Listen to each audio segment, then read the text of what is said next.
Tuhan, Shalom. Selamat pagi, Coolers. Ya, saya membagikan tema pada pagi hari ini, belajar berkata cukup dan bersyukurlah. Ya kan? Dunia membuat kita untuk mempunyai banyak keinginan tanpa pernah berkata cukup serta puas. Kita baca di dalam Pengkhotbah 6 ayat 7b ya. Kita baca di dalam Pengkhotbah 6. Segala jeripayah manusia adalah untuk mulutnya, namun keinginannya tidak terpuaskan. Begitu dalam firman Tuhan. Di dalam kitab Pengkhotbah. Menurut kitab Pengkhotbah yaitu dari Raja Salomo ya, yang menulis kitab Pengkhotbah. Dalam kitab Pengkhotbah, Raja Salomo itu luar biasa, punya hikmat yang luar biasa, kekayaan, sampai juga istrinya juga banyak dan gundiknya banyak. Tapi dia bilang apa? Tidak terpuaskan keinginan manusia. Sekalipun ya kan, sekalipun dia memiliki segalanya, tapi tidak pernah ada rasa kepuasan. Itulah manusia sendiri. Jadi saya membagikan tema saat pagi ini adalah belajar berkata cukup dan bersyukurlah dengan apa yang kita miliki. Seperti kata pepatah mengatakan rumput tetangga lebih kelihatan, lebih hijau, lebih indah. Mengenai keinginan manusia, saya jadi teringat akan soundtrack Doraemon. Aku ingin begini, aku ingin begitu, ingin itu, banyak sekali gitu kan ya. Dalam film kartun ya, Doraemon ya. Jadi keinginan manusia itu tidak akan pernah ada puasnya. Tidak ada pernah rasa cukup. Orang yang udah memiliki harta 10 juta, kepinginnya 100 juta. Udah 100 juta kepengen 1 miliar. Kepengen 1 miliar, kepengin lagi dan tidak ada rasa puas. Ya kan? Itulah keinginan manusia, banyak sekali. Nggak ada puasnya.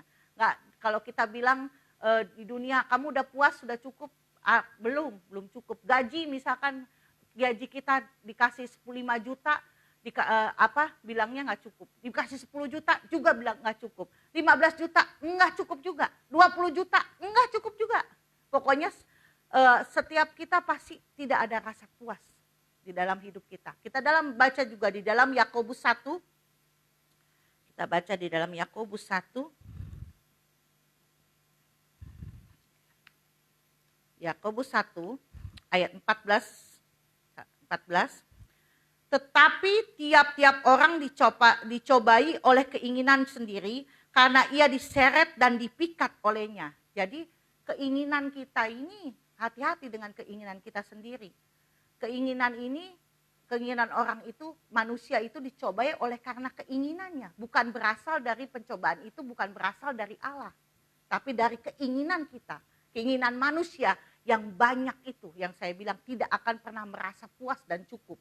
Sehingga kita berlomba-lomba mengejar harta, kekayaan, kekuasaan, popularitas, jabatan, pujian, penerimaan orang lain dan sebagainya yang dunia tawarkan kepada kita.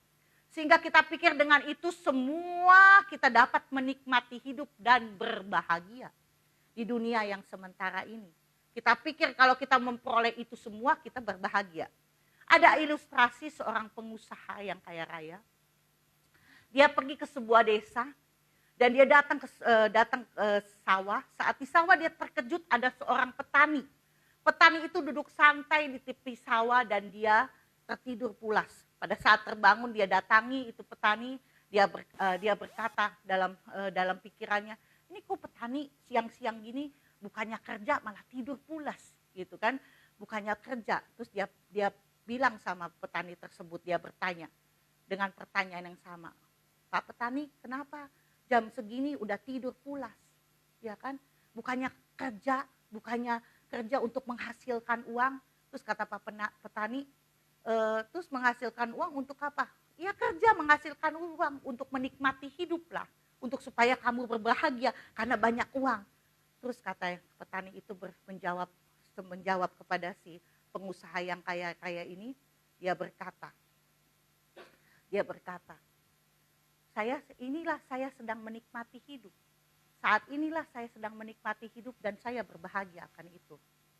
Ya kan? Puji nama Tuhan. Terkadang kita juga sebagai manusia, kita ini sebagai manusia juga, kita merasa kebahagiaan itu kita mendapatkan segalanya. Ya kan? Ilustrasi ini mengajarkan kita bahwa menikmati hidup itu bukan hanya mengejar harta duniawi. Bukan hanya mengejar apa yang disediakan oleh dunia ini. Tetapi kita harus berani berkata cukup dan bersyukur untuk apa yang kita miliki. Nah ya, kalau kekuasaan bisa membuat orang bahagia, tentunya Getulio Vargas sang presiden Brasil tidak akan menembak jantungnya. Kalau kecantikan bisa membuat bahagia, tentu Marilyn Monroe yang sangat dijuluki wanita tercantik di dunia pada saat itu tidak minum alkohol dan obat-obatan sampai overdosis. Kalau kekayaan bisa membuat bahagia, tentu Adolf Hitler, orang terkaya di Jerman, tidak akan mendabrakkan dirinya ke kereta api. Kalau popularitas dan ketenaran bisa membuat orang bahagia, maka Michael Jackson tidak minum pil tidur setiap malam sehingga overdosis. Jadi bahagia atau tidak adalah suatu sikap hati dan keputusan kita untuk bersyukur dengan apa yang kita miliki dan dapat berkata cukup. Ingat dosa pertama kali oleh Lucifer, kita baca di Yesaya 14 ayat 12 sampai 3.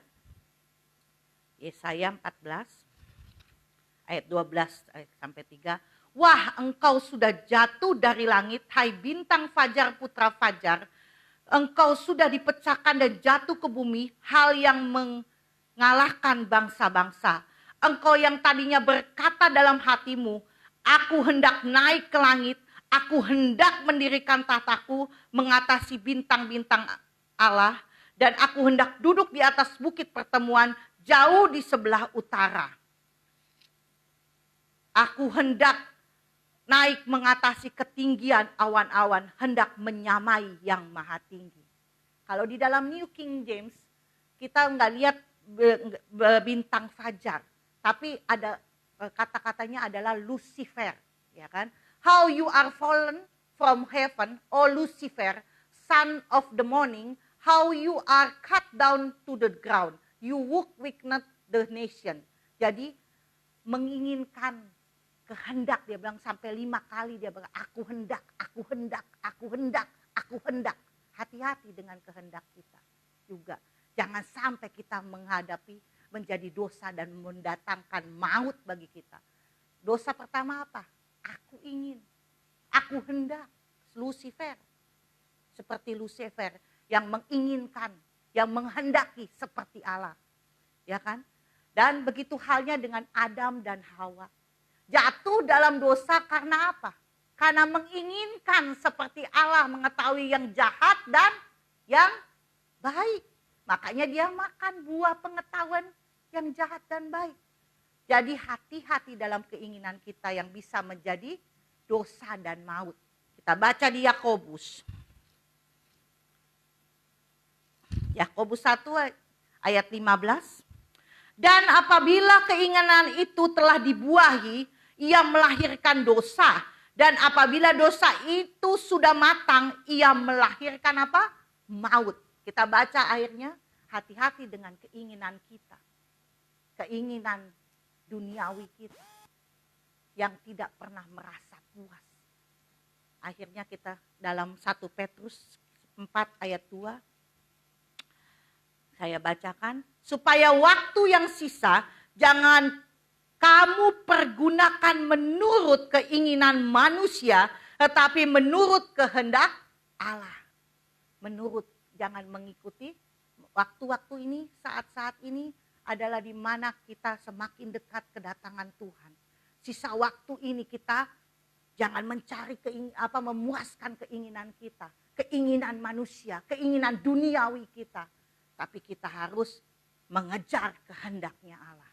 Yang terakhir, 1 Yohanes 2 ayat 16 sampai 17. 1 1 Yohanes 2 ayat 16 sampai 17 saya bacakan.